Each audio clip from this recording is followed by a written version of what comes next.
Welcome to Soul Session, where we celebrate and explore the depths of our being for direction and guidance. My name is Sunshine Day, and our topic today, navigating the storm, overcoming overwhelm, is created with you in mind. So here's my first question. Comment below, okay? What are the things that overwhelm you? What are the things that overwhelm you? For me, overwhelm is this unyielding storm, this unyielding bombardment that actually engulfs daily life and daily living. And it's navigating these challenges of life that can be like so daunting and filled with so much pressure, especially for someone who's living a sober life or someone recovering from trauma or emotional overwhelm. And today we're going to take a look at three scenarios or three situations and offer some spiritual guidance and direction for relief from overwhelm.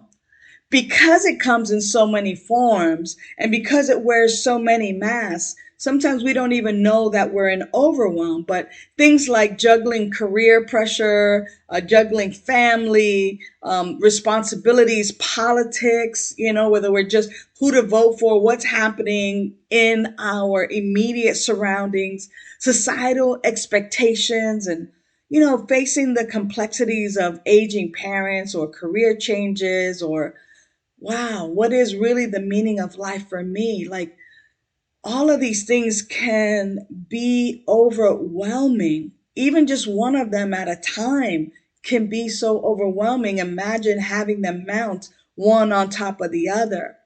But as we explore a couple of situations today, these are going to be tailored um, to real life situations that I've heard from people that I work with, people that I counsel, people who I guide. And these are also tailored for people who are looking for spiritual guidance and direction in order to overcome these things that really happen in day to day life.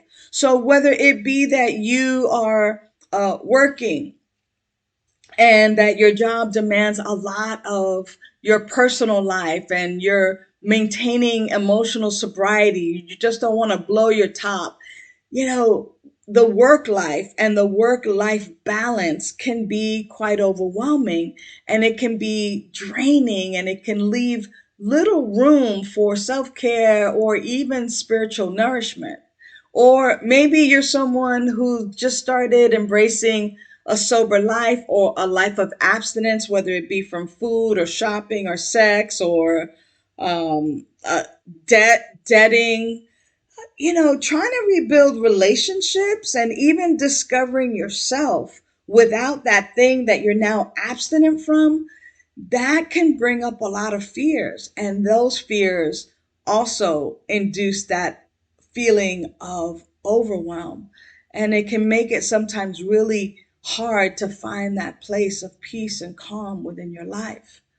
You might even be someone who is looking at retiring and looking at what life after retirement looks like or after work looks like, or you may be facing some health concerns. And it's important to recognize that transitioning into a new phase of life can be disorienting, and overwhelming. But all these three scenarios really urge us to turn within. Because here's my reminder for you that in the midst of chaos, find your calm. From chaos to calm. In the midst of chaos, find your calm.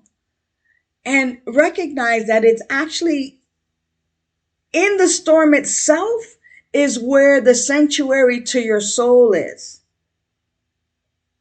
In the storm itself, your sanctuary is still there. It isn't gone. Your sanctuary is actually your spiritual lighthouse. And that lighthouse is shining a light saying, "Here I am, come ashore, be safe, be calm." And so what's important is one is to embrace the power of mindfulness practices by incorporating things like meditation practices, deep breathing, mindful walks. Incorporate these things into your daily routine. Make them such a routine like brushing your teeth that it actually begins to feed and nourish you. I like using 5, 4, 3, 2, 1. And for me, when I'm feeling overwhelmed, what I do is I name 5 things I can see: the clock, the light, the microphone, the computer, my hand. I name 4 things that I can touch right now. My face, the book, the back of my hand, and I can feel my fingers. 3 things that I can hear right now. I can hear cars on the outside. I can hear my voice, and I can hear my clock ticking, tick, tick, tick. 2 things that you can smell right now. I still smell the lingering of my peppermint oil, and yeah, I can smell the freshener, the fabric softener in my clothes. And then 2 things that I can currently taste. Well, I still have a little bit of that lingering taste of breakfast. See, these kinds of tools, what they help to do is they help to anchor you in the present moment. Because in the present moment, everything is fine. Everything is okay. It's only in my mind where I get overwhelmed. And when I do these practices, these mindfulness practices, these breathing practices, these walking practices, the 5, 4, 3, 2, 1 practices, I provide myself some refuge from the chaos. The second piece of direction is actually to cultivate gratitude. In the overwhelm, take a moment to acknowledge and appreciate the blessings in your life. I have this, I experienced this. Gratitude begins to open your heart, and it allows you to see the beauty all around you that is sometimes overshadowed by the stress of overwhelm. And then lastly, connect with your spiritual learning center. Connect with us, connect with a spiritual community, and share your struggles and your triumphs. Not just your struggles, but your triumphs. That's why we celebrate here. We also celebrate. And it's in the midst of being with other love-minded people where you find your strength and your support and your shared wisdom. So here's another question.